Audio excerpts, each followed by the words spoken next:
കേന്ദ്ര സർക്കാരിനെതിരായ പ്രതിഷേധത്തിൽ ദേശീയ പതാക തലകീഴായി പിടിച്ച മെഹബൂബ മുഫ്തിക്കെതിരെ പ്രതിഷേധം ശക്തം. എവിടെ? അങ്ങ് കാശ്മീരിലാണ് കേട്ടോ.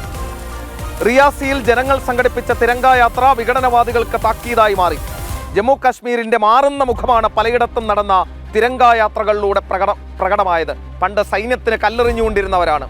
നമ്മുടെ സൈന്യത്തെയും അവിടെ നിന്നുള്ള കശ്മീരി പണ്ഡിറ്റുകളെയും വെടിവെച്ചുകൊണ്ടിരുന്ന ആളുകളാണ്.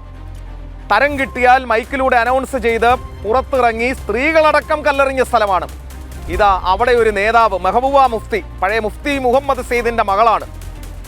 ഇവിടെ കേന്ദ്ര സർക്കാരിനെതിരെ രംഗത്ത് വന്നപ്പോൾ അവിടുത്തെ ജനങ്ങൾ തിരങ്കായാത്രയുമായി ഇറങ്ങി അവർക്കെതിരെ പ്രതിഷേധിക്കുകയാണ്.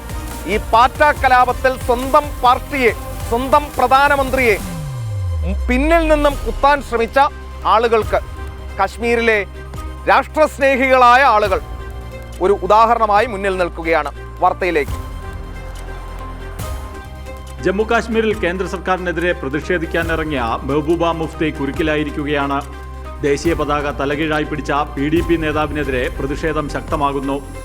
ജമ്മു കാശ്മീരിനുണ്ടായിരുന്ന പ്രത്യേക പദവി പുനഃസ്ഥാപിക്കണമെന്നാവശ്യപ്പെട്ടായിരുന്നു മെഹബൂബയുടെ പ്രതിഷേധം.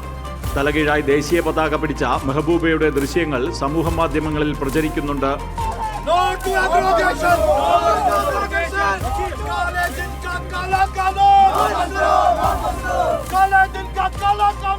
ബോധപൂർവമാണ് PDP നേതാവ് ഇങ്ങനെ ചെയ്തതെന്ന വിമർശനം ഉയരുന്നുണ്ട്.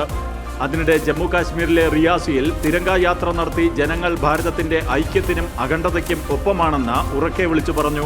600 അടി നീളമുള്ള ത്രിവർണ്ണ പതാകയുമായാണ് തിരങ്കാ യാത്ര സംഘടിപ്പിച്ചത്.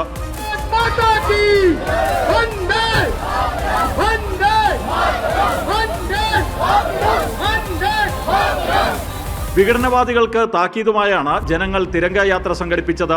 ജനം ഡൽഹി.